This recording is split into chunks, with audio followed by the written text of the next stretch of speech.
Magandang araw sa lahat. Ako nga pala si Graciela D. Peñas at ang ibabahagi kong kwento ngayon ay ang epiko ng Bagubo. Si Tuwaang at ang dalaga ng buhong na langit. Sa kaharian ng Kumaan may isang lalaking nangangalang Tuwaang.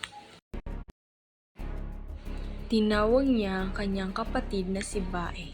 Lumapit si Bae at ito ay nagdala ng nganga. Ang magkapatid ay ngumuya ng nganga.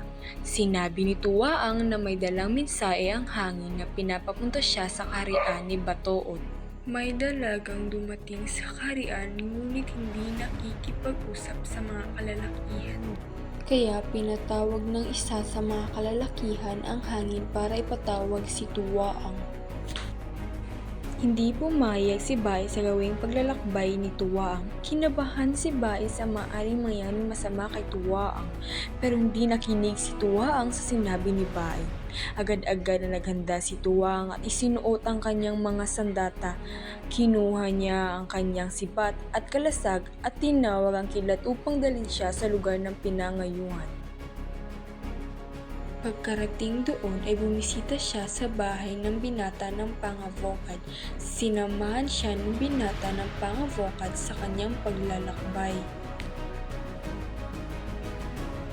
Sila'y nakarating sa tahanan ni Batoy.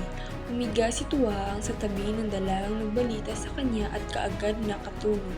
Bumunot ang dalaga ng isang buhok ni Tuwaang na nakalawit. Nagsalita ang dalaga at nakilala na nila ang isa't isa. Ang dalaga ay ang dalaga ng buhong ng langit. Tumakas siya at nagtatatago mula sa binata ng pangumanon, isang higante na may palamuti sa ulo na abot ang mga ulap. Gusto siyang pakasalan ng binata, ngunit tinanggihan niya ang alok nito. Sinagalit ng binata at sinunog ang bayan ng dalaga. Sinundan niya ang dalaga saan man siya mapadpad, ay sinunog niya ang mga bayan ng pinagtataguan ng dalaga, kaya naghanap ang dalaga ng pagtataguan sa mundong ito.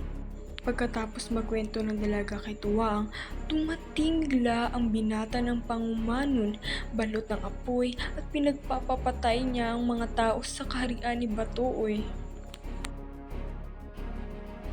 Naglaban si Tuwaang at ang binata ng pangumanon gamit ang kanilang mga sandata, ngunit magkasing lakas silang dalawa at nasira ang kanilang mga sandata. Tinawag ng binata ng pangumanon ang kanyang patong, isang mahabang bakal. Ito'y kanyang ibinato at pumulupot kay Tuwaang. Lumiyab ito ngunit itinaas ni Tuwaang ang kanyang kanang bisig at namatay ang apoy. Tinawag ni Tuwaang ang kanyang patong at binato sa binata. Lumiyab ito at namatay ang binata. Pagkatapos ng laban ay binuhay niya ang mga namatay na tauhan gamit ang kanyang laway. Dinala niya ang dalaga sa kanyang bayan sakay ng kidlat. Ikinuwento ng gungutan na nakita niya sa kanyang panaginip na darating si Tuwaang sa Kawkawangan. Inalok naman ni Tuwaang ang gungata na sumama sa kanyang paglalakbay. Tinanggap ito ng gungata, tumuloy na sila sa paglalakbay.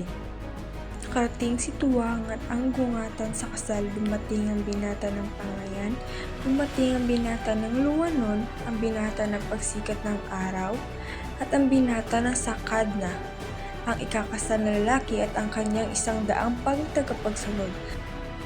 Nakiusap ang binata ng sakad na nalinisin ang kalat sa kasal o hindi imbitadong hindi kailangang bisita, ngunit sinagot naman siya ni Tuwaang may pulang dahon sa okasyon.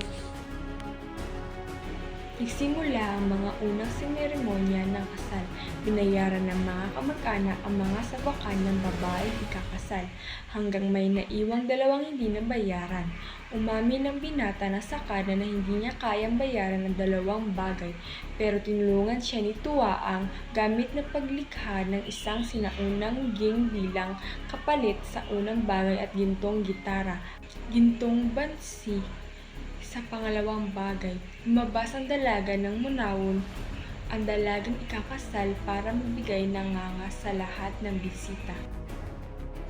Pagkatapos niyang bigyan ng nganga ang mga panauhin, tumabi siya kay Tuwaang.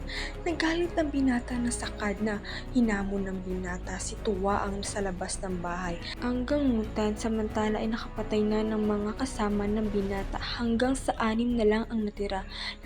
Nakipaglaban ang dalawa sa 6 na kalaban, hanggang ang natira na lamang ay si Tuwaang at ang binata na sakad na. Binato ng napakalakas si Tuwaang ang binata at lumubog siya sa lupa. Nakita niya ang isa sa mga tagapagbantay ng mundong ilalim, bumalik agad siya sa mundo. Itinapo naman si Tuwaang sa mundong ilalim. Nakita ni Tuwaang ang tagapagbantay. Nalaman ni Tuwaang ang kahinaan ng binata at pagkalabas niya roon, kinuha ang gitong plauta na nagtataglay ng buhay ng binata dahil sa gusto ng binata na mamatay kaysa mabilang sa kampo ni Tuwaang. Sinira ni Tuwaang ang plauta at ang binata ay unti-unting namatay. Inuwi ni Tuwaang ang dalaga sa kuaman kung saan siya ay naghari habang buhay.